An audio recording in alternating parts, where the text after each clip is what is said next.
Fala pessoal, seja bem-vindo ao segundo episódio do HBcast de 2025.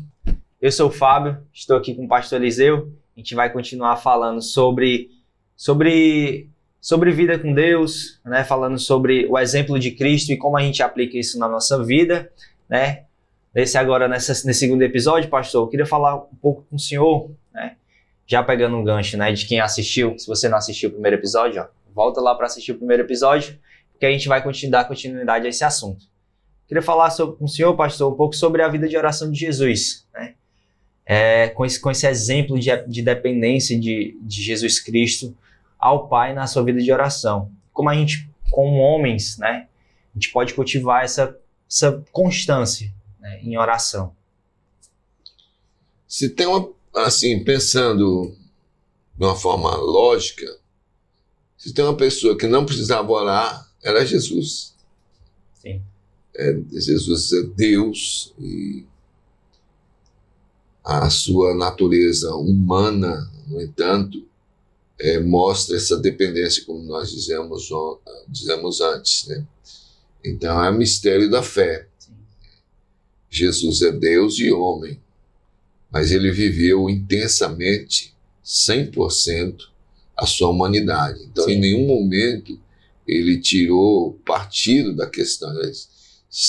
Não teve como usurpação o ser igual a Deus, mas esvaziou-se da sua glória. E continuou sendo Deus porque, por exemplo, ele não pecou. Sim. No entanto, nós vamos encontrar vários textos mostrando Cristo Jesus orando. Ele buscava o Pai em oração. Então, ele mantinha comunhão com o Pai, ele conversava com o Pai, ele escolheu os discípulos, não é? E eu fico imaginando a oração com o Pai, quando entrou a figura de Judas na questão da escolha ali, né?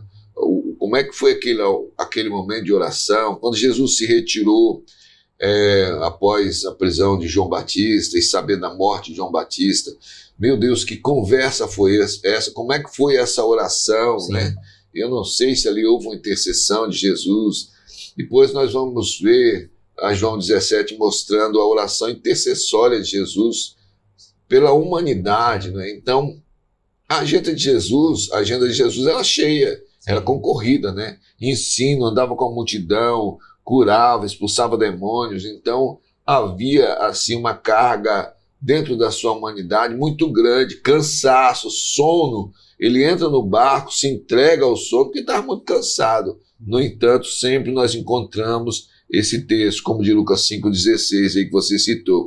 Ele, porém, se retirava para lugares solitários e orava. Então, nós temos de Jesus este exemplo, no sentido de mostrar para nós as nossas fraquezas. Jesus, sendo Deus e homem, não escondeu a sua humanidade, que também tinha fraqueza, porém sem pecado. Sim. E para alimentar essa humanidade, ele buscava o Pai em oração. Sim.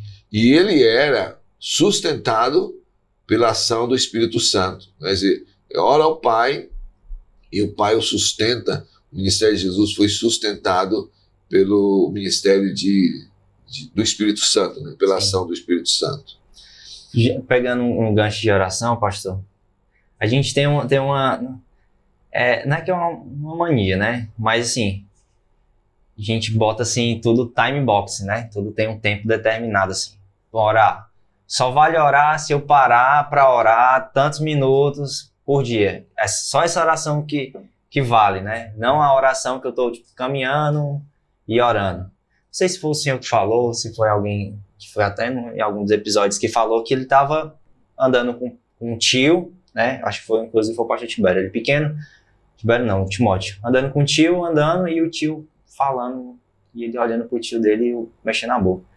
Aí ele perguntou o que é que o tio dele estava falando. Ele disse que, enquanto ele andava, ele estava orando, o cara que estava passando um caminhão, a pessoa que estava ali andando, ele estava orando, andando e orando, né? Falando desse tempo de oração. Porque a gente tem um costume de dizer que só vale orar se eu parar, sentar, ajoelhar, fechar os olhos e orar. É que uma interpretação errada de Mateus 6, 5 a 8, quando Jesus ensina a oração. Sim. que nós conhecemos como oração, eu não sei porque, oração dominical, né?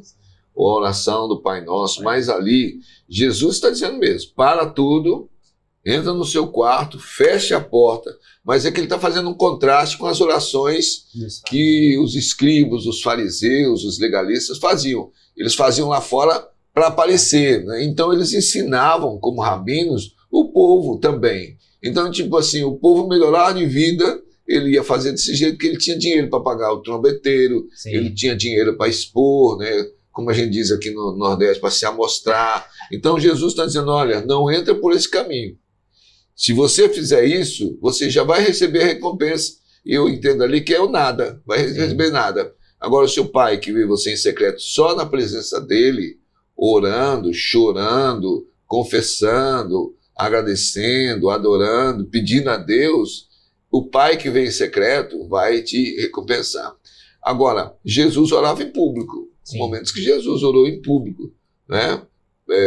Pedindo autoridade ao Pai, reconhecendo que o Pai estava com ele, ordenando a cura, mas falando e honrando o Pai. Então, a questão da oração aí é o momento.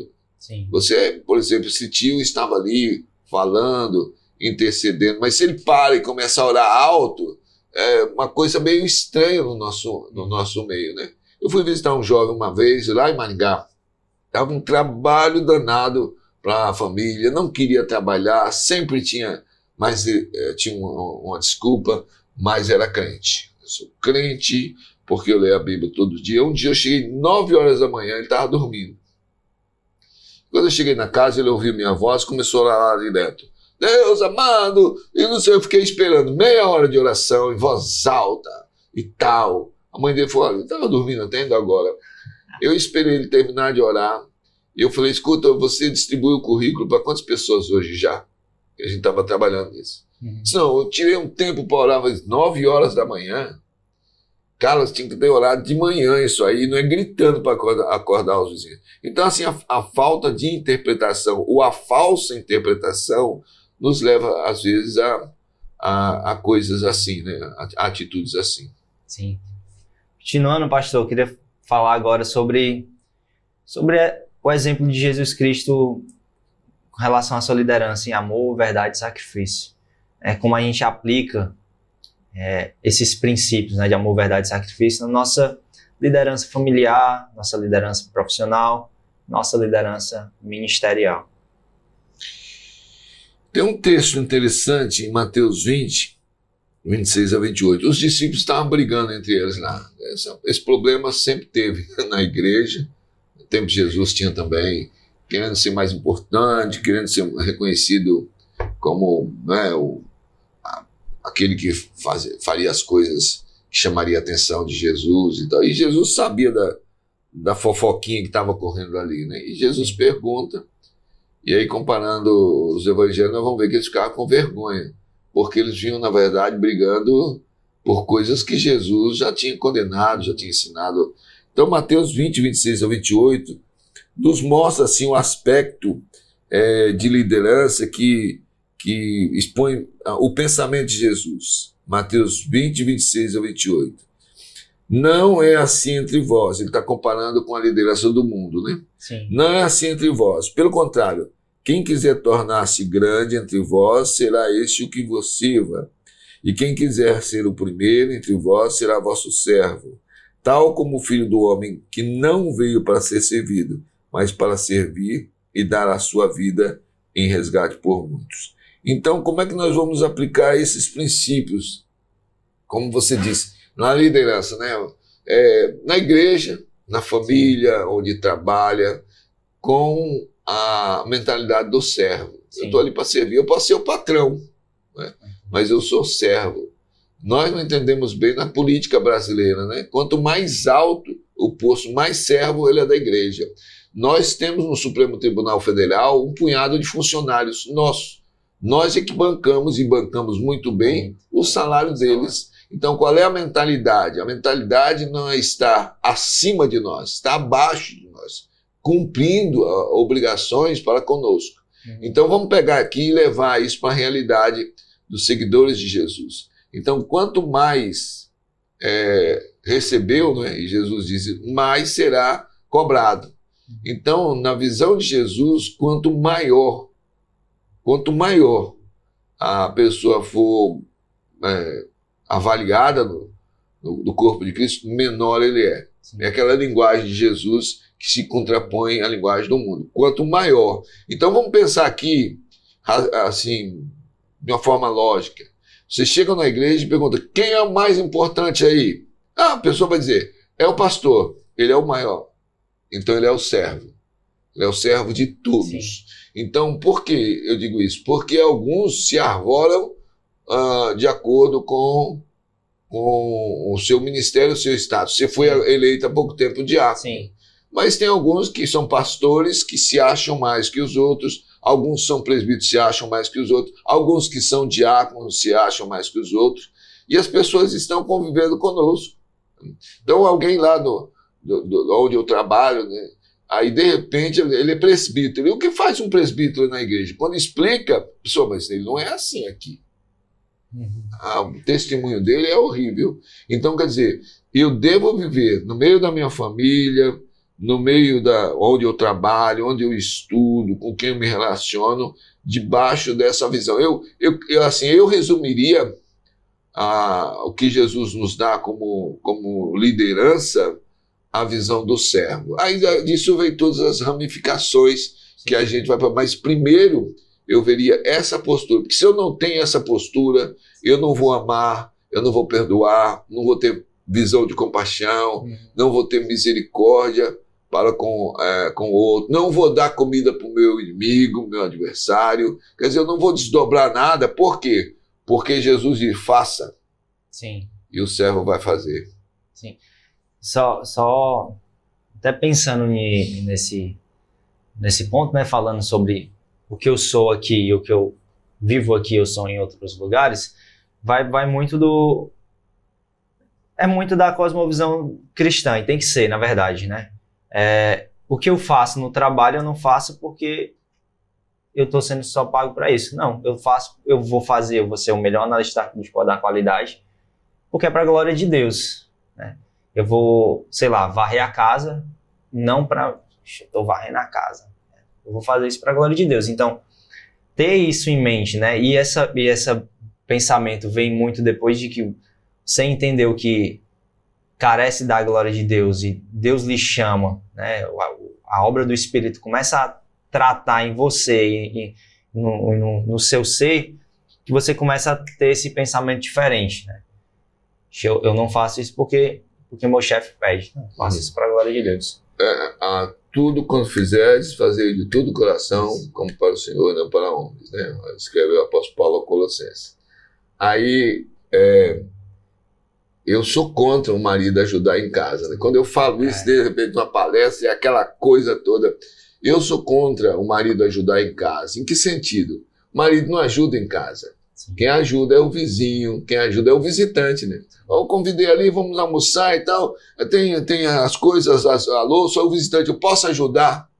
Porque o marido não, o marido participa da vida comum, assim como a esposa, são dois trabalhando juntos, só que os dois estão fazendo para a glória do Senhor. Sim. Então, por exemplo, alguém está visitando o Fábio e a Ilza, ali comendo e tal, todo mundo, aí vocês dizem, não precisa se preocupar. Ou vocês vão fazer depois, ou vão fazer juntos. Sim. Quem está observando, talvez tenha dificuldade nessa área. Talvez até vai falar com você, Fábio, mas eu tenho dificuldade nisso aí, sabe?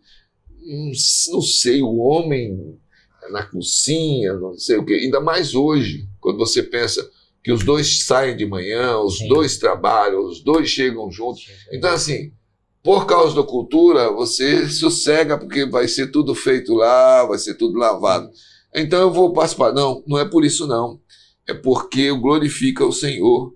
Eu sou chamado para ser servo. E eu volto a dizer, isso não vai me diminuir nada na minha autoridade. A geração que vem depois vai olhar o papai e a mamãe trabalhando juntos, caminhando juntos também nessa área, né?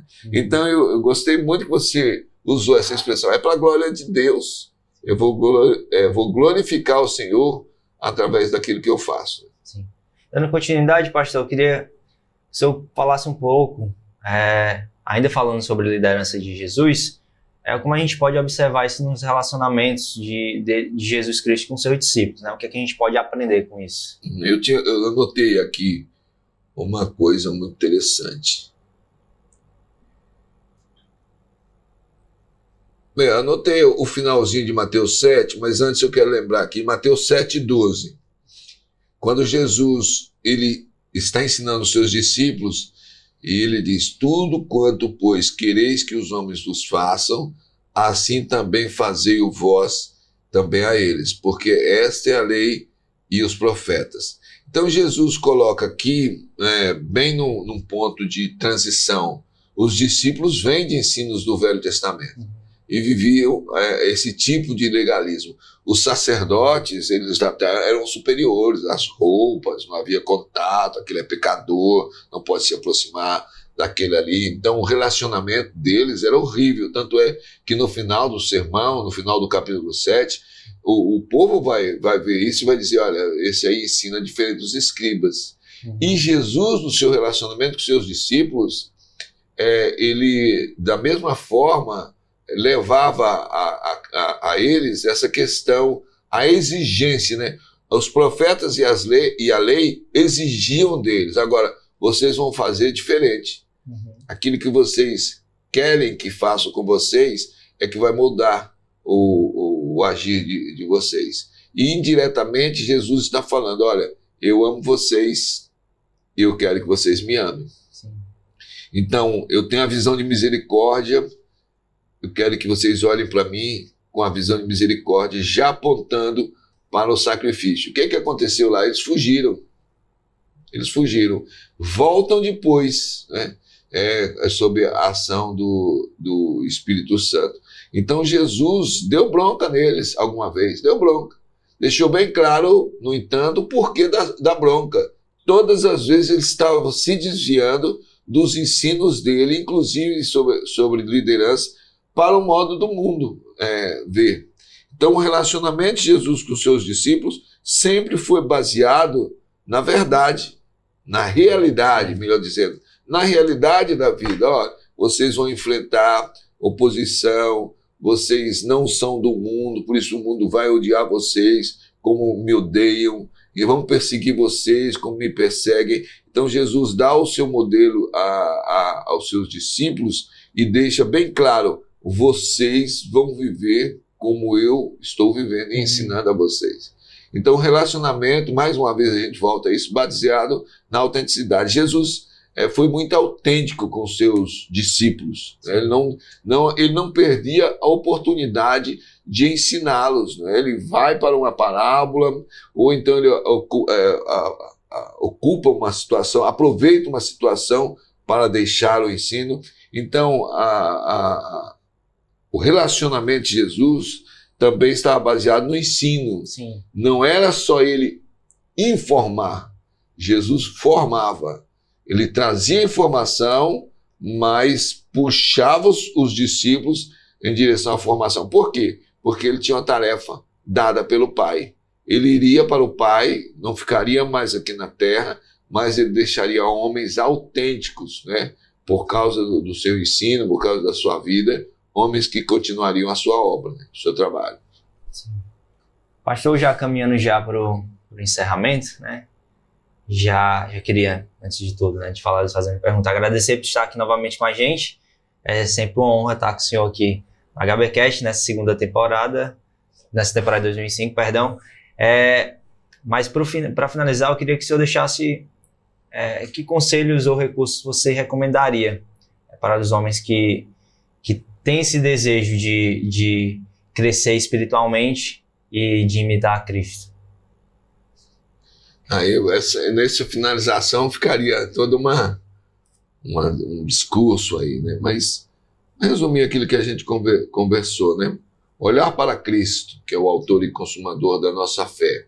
E não é uma coisa fácil ser um homem de Deus, ou a palavra de Deus. Lá em Atos, Paulo vai chamar Davi um homem segundo o coração de Deus. Quem era Davi? Um homem pecador. O homem que muitas vezes desgostou a Deus, Só que ele nunca deixou de confessar que era pecador. Sim. Ele não se furtou a se entregar ao arrependimento. E é o homem que produziu salmos confessando o seu estado pecaminoso e pedindo perdão a Deus. Então, primeiro, ser um homem segundo o coração de Deus e olhando para um modelo que é em Cristo Jesus, nós enxergamos aí a autenticidade. A diferença que nós temos é que Jesus não tinha pecado. Isso a gente tem que entender bem. Jesus não tinha pecado, mas a sua natureza humana não esconde as nossas fraquezas, né? Então, nós lidamos com as nossas fraquezas. Nós precisamos entender, como homens, que precisamos enfrentar as nossas fraquezas. Nós precisamos do arrependimento, confissão e arrependimento, né? Primeiro diante de Deus. O salmista Davi vai dizer: pequei contra ti somente pequei. Ele não está dizendo que não pecou contra os outros, ele está dizendo que, em primeiro lugar, foi contra o Senhor. Então, o homem de Deus tem diante de si esse desafio de confessar que errou, que pecou, e mostrar a sua disposição, além de confessar, de viver o arrependimento. João Batista vai dizer que nós somos desafiados a vivermos os frutos dignos do arrependimento. Então, mostrar dentro de casa que houve realmente o arrependimento, lá onde trabalha, admitir o erro, pedir perdão e mostrar através da mudança de vida esse arrependimento. Um outro aspecto que nós encontramos aí na autenticidade na vida do homem é a vida de oração e a vida para com a palavra, né? Falando com Deus e ouvindo a Deus, para que a nossa postura, muitas vezes orgulhosa, seja convencida pela ação do Espírito Santo através da vida de oração e através da palavra de Deus. Então, o homem é chamado com esse tipo de cosmovisão mesmo, a gente usando o termo, né? Esse homem, então, ele vai ser o sacerdote do seu lar. Ele vai ser a autoridade espiritual sobre a vida da sua esposa e dos seus filhos. Ele vai ser, como você disse ainda agora, o funcionário por excelência. Ele vive esse modelo, né? Eu me lembrei agora aqui de uma ilustração que alguém deu. Chegou um missionário num povoado bem distante, e um povo nativo, ainda bem preso às suas raízes, e o evangelista o missionário começou a falar do evangelho. De repente um deles falou: mas ele morou aqui, Jesus viveu entre nós. E aí o missionário disse que era impossível, que ele tinha morrido há muitos séculos. Não, nós temos a sepultura dele aqui. Então levaram o missionário, e quando chegaram lá, o missionário encontrou então documentos e roupa, né, daquele que estava enterrado, e então identificou um missionário que havia agido naquela região há muitos anos atrás. Um cara que viveu o evangelho de uma forma tão presente que os nativos o identificaram com Cristo Jesus. Então, Fábio, nós temos a palavra que nos mostra quem é Cristo Jesus, profetizado em todo o Velho Testamento e aí cumprindo o seu ministério no Novo Testamento. Cabe a nós mostrarmos esse Jesus agora através do modelo que nós temos para ser vivido de acordo com a vida dele. Eu quero encerrar lembrando o apóstolo Paulo em Gálatas 2, finalzinho do versículo 20, né? Aliás, começo do versículo 20. Já não sou eu quem vive, mas Cristo vive em mim. É isso. Pastor, muito obrigado. Queria novamente agradecer por o senhor estar conosco aqui nesse HBcast novamente. E queria que o senhor falasse um pouco dos dias que a gente tem atividades aqui na igreja, para a gente caminhar para o encerramento. Ok. Nós temos aqui dominicalmente nossos cultos às 9 horas da manhã, e nós temos a escola bíblica dominical às 10h30. São aos domingos, né? E aí 18 horas nós temos o culto vespertino. E às terças-feiras nós temos às 19 horas o culto de oração. E uma vez por mês nós temos aí uma vigília que vai das 19 às 22 horas. Durante o restante da semana, várias atividades aqui das sociedades e ministérios da igreja, além da mídia, que nós temos aí vários trabalhos, né, que está sendo mostrado pelo nosso querido pessoal da mídia. Quero agradecer a Viviane, quero agradecer o Tancredo e os demais irmãos da mídia que têm feito esse belo trabalho e me dá a oportunidade também de estar com vocês aqui. É isso, pessoal. Muito obrigado por estar conosco aqui até o final. Nos acompanhe nas nossas mídias, Instagram, no próprio YouTube. Se você gostou, curte, compartilhe e nos vemos no próximo episódio.